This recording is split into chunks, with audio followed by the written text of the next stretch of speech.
Hi, my name is Chanel Martin, and today I'm going to be talking about the current Air Force regulation for dress and appearance, more specifically, the female hair and nails proportion of the regs.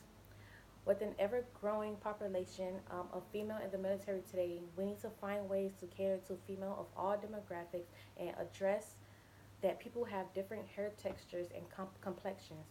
We will first talk about the current Air Force regulations and how it hinders certain demographics of the women serving. And then I will go I will go over the changes that I will implement, and lastly we will go over the how these changes will benefit the military. First, I remember my first encounter with the AFI 362903.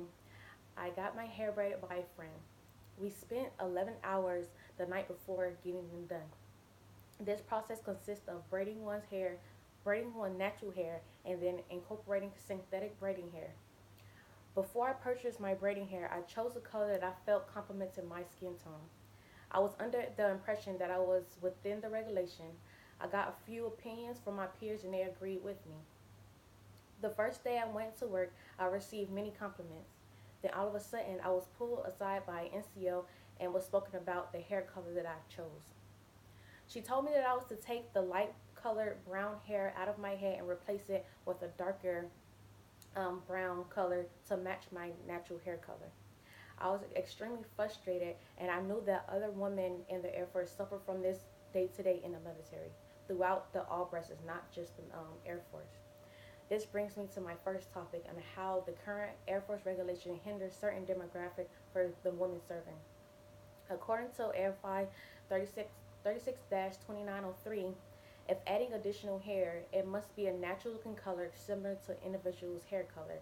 It must be conservative, moderate, being within reasonable limits, not excessive or extreme. Must not present a fattish appearance.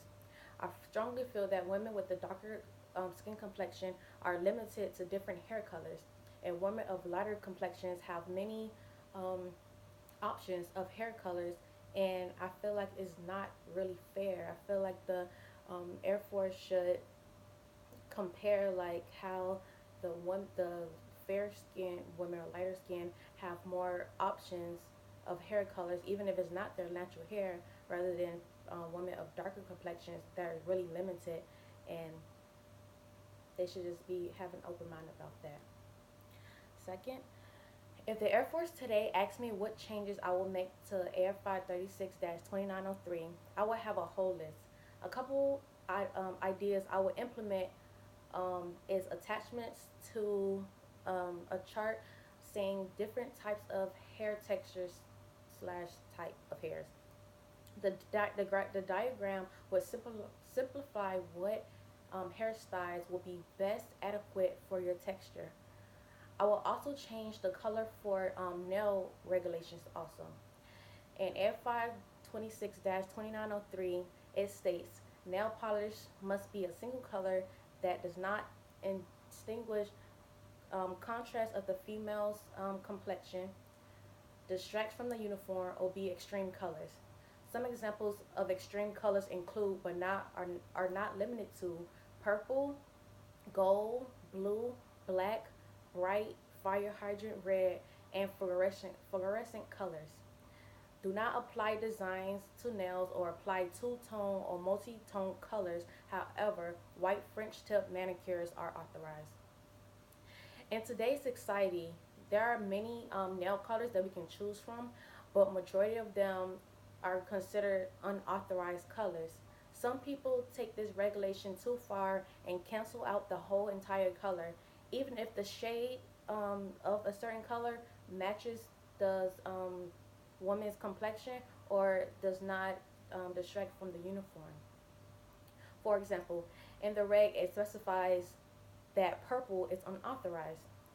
Um, Obviously, if someone with a darker complexion can't wear an extreme light shade of purple, but I feel that if they find a deeper plum or burgundy, which is still considered purple, I feel like they should be able to wear that, and vice versa for fair skinned people. And I feel like these colors like can go for blue, black, and red.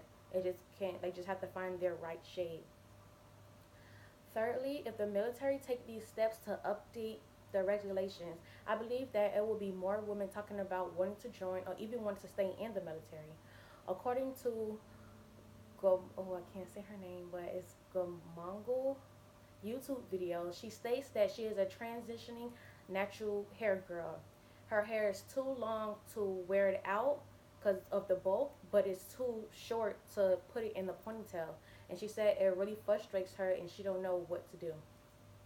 So I ended up scrolling in the comments and I saw a couple comments from three other people. Lexi Galipsy says, thank you so much for the video. I'm starting to contemplate joining the military now. Another person, Trail Long, says, I feel you a lot because I feel that we shouldn't have to slap a ton of gel in our hair to make it look professional. And the last one said is Maya Sinead. She said, so basically I have to throw on a wig or fake hair to my head until my hair gets to a certain length before I can put it in the bun.